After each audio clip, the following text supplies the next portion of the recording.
بسم الله الرحمن الرحيم قل أغير الله أبغي ربا وهو رب كل شيء ولا تكسب كل نفس إلا عليها ولا تزر وازرة وزر أخرى ثم إلى ربكم مرجعكم فينبئكم بما كنتم فيه تختلفون. سامعین محترم، مشرکین عرب نے بہت بڑے دعوے کیے، ہم نے پچھلی آیت کریمہ کے اندر پڑھے ہیں، اور دو دعوے آج کے سبق کے اندر ہم پڑھیں گے۔ اللہ رب العالمین فرماتے ہیں قُلْ أَغَيْرَ اللَّهِ أَبْغِي رَبًّا، کہہ دیجئے اے محبوب علیہ السلام کہ میں اللہ کے علاوہ کسی اور کو رب تلاش کروں۔ وَهُوَ رَبُّ كُلِّ شَيْءٍ، حالانکہ وہ ہر چیز کا رب ہے۔ اب یہ پہلا دعویٰ تھا مشرکین کا۔ وہ مومنوں کو کہتے تھے کہ تم اپنے آباؤ اجداد کے دین کو نہ چھوڑو، اگر یہ آباؤ اجداد والا دین غلط ہوا، یہ دین صحیح نہ ہوا، تو پھر اس کا بوجھ ہمارے اوپر ڈال دینا۔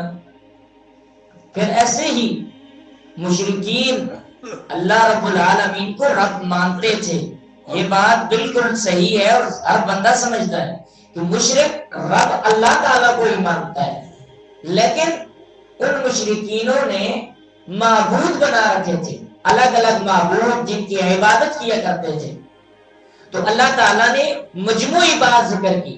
نبی علیہ السلام نے بتایا کہ میں تمہارے ربوں کو کیوں مانوں، میں تمہارے معبودوں کی کیوں عبادت کروں، میں تو اس رب کی عبادت کرتا ہوں، اس رب کو معبود مانتا ہوں جو ہر چیز کا رب ہے۔ کیونکہ جب رب کہا جائے ہر چیز کا تو پھر معبود بھی بیچ میں آ جاتا ہے، یعنی وہ اللہ تعالیٰ معبود بھی ہے اور ہر چیز کا رب بھی ہے، میں اس رب کو مانتا ہوں۔ پھر دوسرا دعویٰ جو انہوں نے کیا تھا نا کہ ان کے اگر یہ غلط ہوئے تو ان کا گناہ ہمارے اوپر ڈال دینا، تو اللہ تعالیٰ کہتے ہیں کہ محبوب انہیں بتا دیجئے کہ وَلَا تَكْسِبُ كُلُّ نَفْسٍ إِلَّا عَلَيْهَا،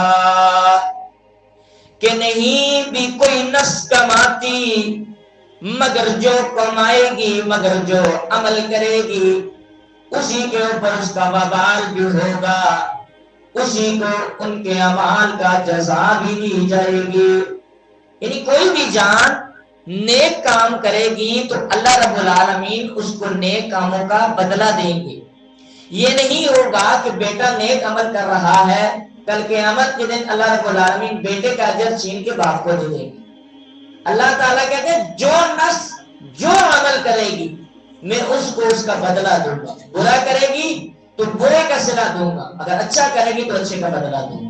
ہاں پھر بھی بات نہیں سمجھ آتی تو اللہ تعالیٰ کہتے ہیں وَلَا تَزِرُ وَازِرَةٌ وِزْرَ أُخْرَىٰ، کوئی بھی نفس کسی نفس کا بوجھ نہیں اٹھائے گی، کہ کوئی نفس کسی نفس کا بوجھ نہیں اٹھائے گی، یہ تو بات بالکل واضح ہے۔ ثُمَّ إِلَىٰ رَبِّكُمْ مَرْجِعُكُمْ، لیکن پھر بھی ہم سب کا لوٹ کر جانا اللہ تعالی کی طرف ہے. فَيُنَبِّئُكُم بِمَا كُنتُم فِيهِ تَخْتَلِفُونَ. یہاں پہ یہ پچھلے الفاظ کے اندر بھی مخاطب کے لیے استعمال ہوئے تھے کہ تمہارا سب کا لوٹ کے جانا اللہ کی طرف ہے. اور یہاں پہ بھی اللہ تعالیٰ کہتے ہیں کہ تم میری طرف ہی آؤ گے, میں تمہیں خبر دوں گا جو تم عمل کرتے تھے. اور جس چیز کے اندر تم اختلاف کرتے تھے, اختلاف یہی کرتے تھے کہ رب تو وہی اللہ ہے لیکن یہ معبود ہے, یہ سیڑھیاں ہیں اللہ تک پہنچنے کی. تو یہ ان کے اختلافات تھے. اللہ تعالیٰ نے فرمایا اے نبی آپ انہیں حق بتا دیں, اس کے بعد یہ عمل نہیں کرتے تو چھوڑ دیں, کل قیامت کے دن میرے پاس آئیں گے, میں انہیں خبر دے دوں گا کہ کون صحیح کر رہا تھا کون غلط کر رہا تھا. اللہ تعالیٰ سے دعا ہے اللہ تعالیٰ ہم سب کو قرآن و سنت پر عمل پیرا ہونے کی توفیق عطا فرمائے. سبحانک اللہم و بحمدک اشہد ان لا الہ الا انت استغفرک و اتوب الیک.